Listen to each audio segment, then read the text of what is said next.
গুরুত্বপূর্ণ রাত, তার মধ্যে দুই ঈদের রাত।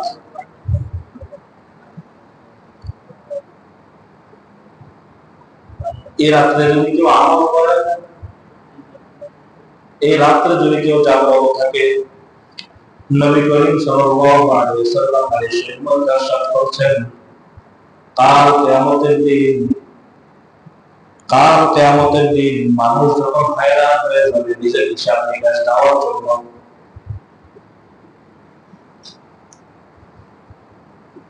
কেউ কাউকে চিনবে না,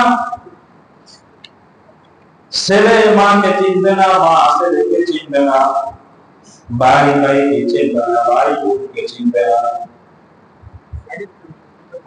যার যার ইয়া নাফসি করে দৌড়াতে থাকবে।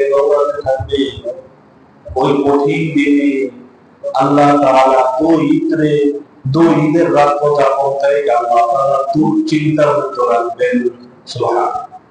তার কোনো চিন্তা থাকবে না।